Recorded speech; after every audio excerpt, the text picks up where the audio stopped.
10월 둘째 주 수요 말씀 데이트입니다. 오늘 하나님께서 우리에게 주신 말씀은 느헤미야 1장 5절 말씀입니다. 제가 새한글 성경으로 읽겠습니다. 이렇게 아뢰었다. 여호와 하늘의 하나님, 크고 두려운 하나님을 사랑하여 하나님의 명령을 지키는 사람들에게 주님은 언약을 지키시고 한결같은 사랑을 베푸십니다. 아멘. 느헤미야가 믿은 하나님이라는 말씀의 제목으로 말씀의 은혜를 나누도록 하겠습니다.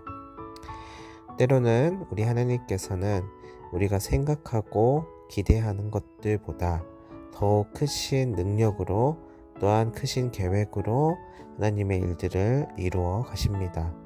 우리는 이러한 주님의 예비하심을 모른 채로 살아갑니다. 그렇기 때문에 때로는 의심하기도 하고 또한 소망을 내려놓기도 하며 낙심할 때도 있습니다.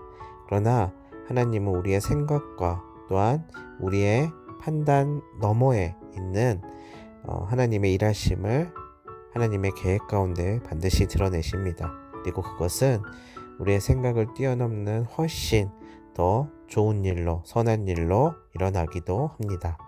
그렇기 때문에 우리는 우리의 생각으로 미리 재단하여서 하나님의 일하심을 막거나 또한 제한할 필요가 없습니다.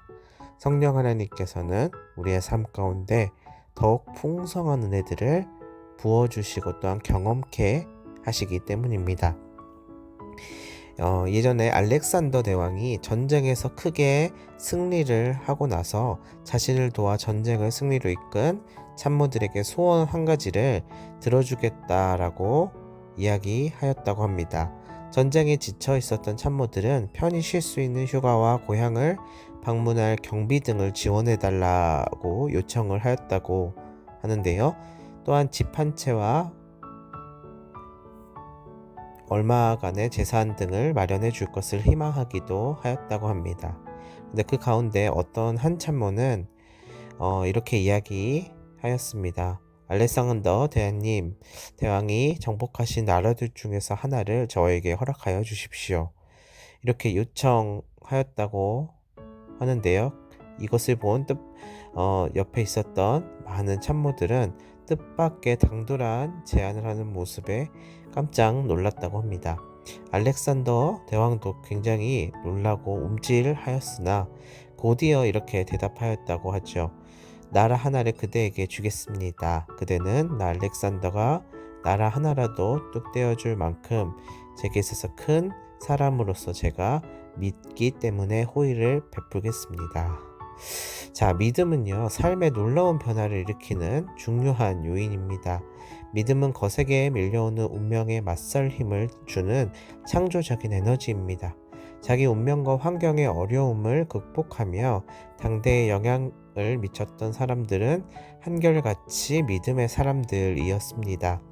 오늘 느헤미야가 여러 사람의 방해를 극복하고 불가능했던 예루살렘 성을 쌓을 수 있었던 힘, 그리고 성벽 재건을 통해 이스라엘의 영적이자 역사적인 흐름을 바꿀 수 있었던 힘도 믿음에서 나왔다고 성경은 이야기합니다.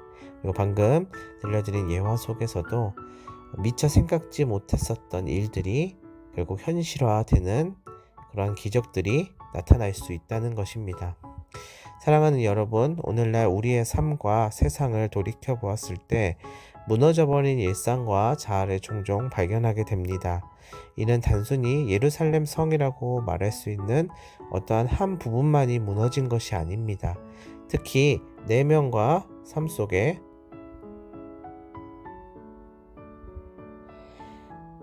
희망이라는 성벽이 무너진 사람이 있습니다. 희망과 평강이 자라야 할 내 속에 상심과 비탄의 잡초만이 무성합니다. 또한 사명의 성벽은 무너지고 자포자기와 체념으로 하루하루를 무의미하게 살아가고 있는 모습들을 보게 됩니다. 그러나 이는 드러나게 눈에 보이지는 않습니다.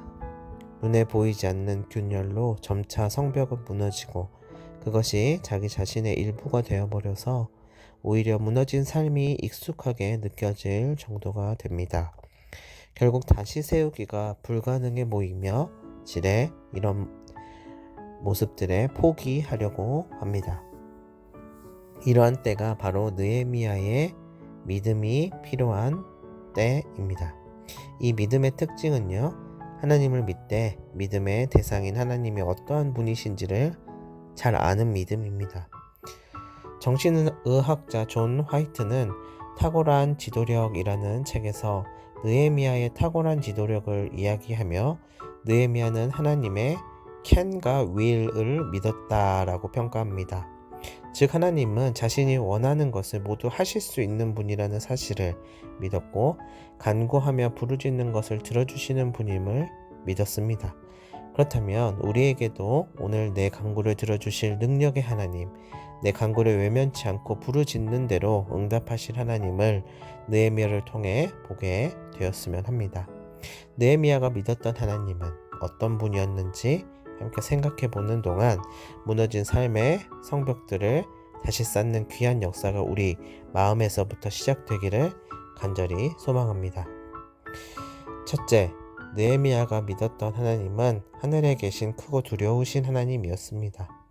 여기에서 하늘의 하나님이라는 뜻은 물질적이고 인간적인 신과 구별되는 절대적인 하나님을 의미합니다. 세상을 통치하시고 주관하시며 인간사를 섭리 가운데 행하시는 하나님이라는 고백이 담겨 있는 것입니다. 이러한 신앙 고백은 느헤미야만의 것이 아닙니다. 이미 하나님께서 이스라엘 백성에게 주신 고백이었습니다. 신명기 7장 21절 말씀을 보면은요, 가나안을 정복하기에 앞서 이스라엘 민족이 보기에 가나안 족속들은 크고 강해 도무지 그 땅을 정복할 만한 힘이 없는 것 같아 보였습니다. 이때에 하나님께서는 모세를 통해서 일깨워 주셨습니다. 그들을 두려워하지 말라. 너희 하나님 여호와가 크고 두려운 여호와께서 너희 중에 계시는도다. 이스라엘 민족은 큰 힘과 또 용기를 얻어 하나님을 믿고 승리하는 삶을 살게 되었습니다. 그리고 느헤미야는 기도의 사람이면서 동시에 현실을 파악했었던 사람이었습니다. 믿음이 있다고 해서 허황됨을 쫓는 사람이 아니라 백성들이 어떤 어려움 가운데 있는지를 정확하게 알고 있었습니다. 주저앉아 있었던 꿈, 무너져 내린 희망, 다시는 스스로 일어설 수 없을 만큼 변질되고 타락한 이스라엘 백성들이 무방비 상태로 다른 나라의 적들을 맞닥뜨렸었던 상황은 굉장히 절망적이었습니다. 느헤미야는 자신의 생각을 넘어서는 하나님, 자신의 물질을 넘어서는 하나님, 자신의 지혜를 넘어서는 하나님, 그리고 천지를 주관하시고 운영하시는 하나님을 기억해 내었습니다. 하나님 앞에 자신의 문제를 가지고 나아갔습니다. 앞에 닥친 문제가 아무리 크고 불가능해 보일지라도 천지를 주관하시는 하나님은 해결하실 수 있음을 믿고 고백한 것입니다. 사랑하는 여러분, 우리가 우리 가운데 무너진 곳이 있다면 그냥 무너진 채로 살아가서는 안 됩니다. 왜냐하면 우리는 그 무너짐이 회복되고 곧 축복의 통로로 쓰임 받을 수 있기 때문입니다. 그저 그냥 저냥 살아가는 삶에서 벗어나 하나님께 영광 돌리는 삶을 살 수 있기 때문입니다. 그럼에도 불구하고 스스로 다시 설 힘이 없다라고 생각하십니까? 그렇다면 불가능한 것을 가능케 하시는 하나님을 다시금 바라보아야 할 것입니다.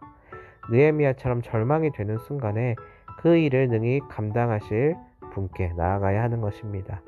문제가 아무리 크고 해결이 불가능해 보일지라도 내가 믿는 하나님이 문제보다 크시고 능히 다스리실 수 있는 전능하신 하나님이라는 사실을 믿는 믿음만 변함이 없다면 문제는 더 이상 크지 않게 됩니다.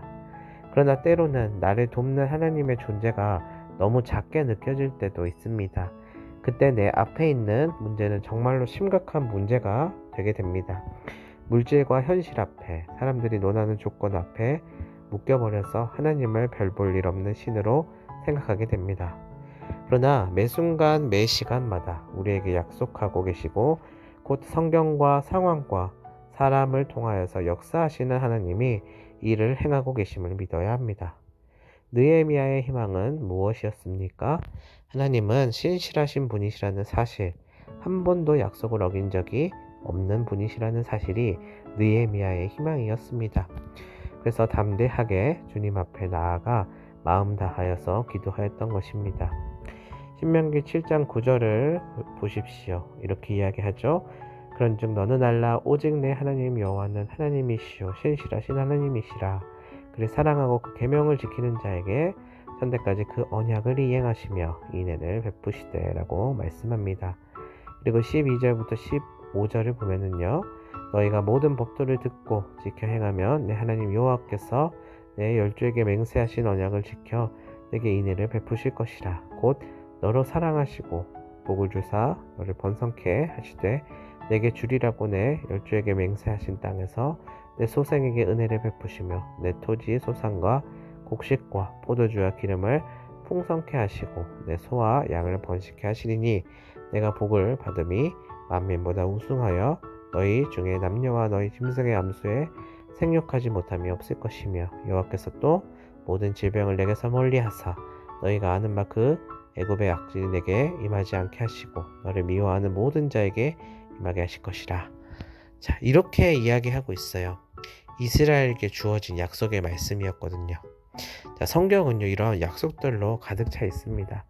구약은 메시아가 오실 것에 대한 약속으로, 또한 신약은 오신 메시아와 다시 오실 것에 대한 약속으로 가득합니다. 약속의 궁극적인 초점은요 다름 아닌 구원입니다. 그냥 내버려 두지 아니하시겠다는 약속입니다. 우리를 죄 가운데 버려두지 않으시고 하나님의 자녀 삼으셔서 고아와 과부같이 버려두지 아니하시겠다라는 약속입니다. 자, 사랑하는 여러분, 견고하게 닫혀 열 수 없는 절망의 성이 내 앞에 있다면 의심하며 낙심 가운데 있었다면 우리는 이때 하나님의 약속을 기억하여야만 합니다. 약속을 믿고 주장하며 약속대로 살아가야만 할 것입니다. 약속을 믿는 사람들에게 베풀어 주시는 아름다운 삶의 모습들을 우리는 하나님께서 우리에게 증거하시는 은혜로 받을 줄 알아야 합니다. 가장 희망 없는 현실에서 하나님의 약속이 이행될 것을 믿고 담대하게 기도하는 느헤미야를 오늘 보여주셨습니다. 여러분이 믿는 하나님은 어떤 하나님이십니까? 어떤 상황에서도 약속을 붙들고 주장하는 자에게 하나님의 약속은 축복과 함께 신실하게 이행될 것입니다. 사랑하는 여러분, 여러분의 삶이 이미 무너져 성벽이 무너진 곳에 절망의 잡초만 무성하지는 않으신가요? 민족의 상황을 보아도 희망의 성벽은 무너져서 낙담과 절망만 가득했었던 모습을 보고 있지는 않았습니까? 무언가 변화되어야겠다라는 생각이 있다라면 지금까지 생각만 했고 또한 불가능할 것이라고 포기하고 계셨다면, 그렇다면 저와 여러분이 믿는 하나님은 어떠한 분이신지를 한번 돌아보아야 할 것입니다. 우리가 믿는 하나님은 느헤미야의 그 하나님이고 바로 우리의 하나님이십니다. 전지전능하신 하나님이시고요. 능력의 하나님이십니다. 나를 도와줄 능력과 마음을 갖고 계시는 분으로서 우리에게 약속하시고 그것을 신실하게 지키시는 분이십니다. 그렇기 때문에 약속을 붙들고 기도하는 사람, 그 사람이 어떠한 상황 속에 있든지 하나님께서 주시는 구원을 또한 신실하신 은혜를 경험하게 될 것입니다. 그리고 하나님은 우리의 고통과 아픔을 함께 느끼시는 분이시기에 십자가에서 자신이 고통과 아픔을 받아들이시고 결국 대속하셔서 영원한 구원을 선물해 주신 긍휼의 하나님이 되셨습니다. 자, 그런 주님을 다시 한번 바라보시기를 바랍니다. 주님을 바라볼 때에 느헤미야가 경험하였던 기적이 우리를 통하여서 다시금 이루어질 것입니다. 이를 오늘 다시금 붙드는 여러분들이 되시기를 소망하고 응원합니다. 기도하겠습니다. 사랑의 하나님 아버지, 감사합니다.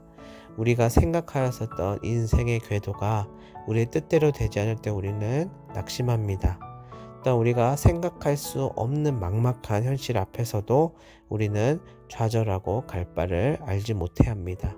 하나님, 우리의 길을 아시고 우리의 미래를 아시고 우리의 상황과 형편을 아시오니 하나님 우리의 생각으로 재단하고 판단하여서 우리가 그토록 보험처럼 가지고 있는 그 이성적인 생각이 우리 스스로를 구원할 수 없다는 것을 다시금 발견하며 기적의 하나님, 능력의 하나님, 또한 불가능을 가능케 하시는 하나님을 믿으며 주님을 부르짖으면서 앞으로 나아갈 수 있도록 도와주시옵소서. 그리고 나의 생각과 뜻과 나의 모든 계획을 뛰어넘는 하나님의 일하심을 늘 경험하면서 우리의 주어진 삶들을 앞으로 살아나갈 수 있도록 주님께서 동행하여 주시고 함께하여 주시고 또한 일하여 주시옵소서. 감사를 드리며 예수님의 이름으로 기도합니다. 아멘.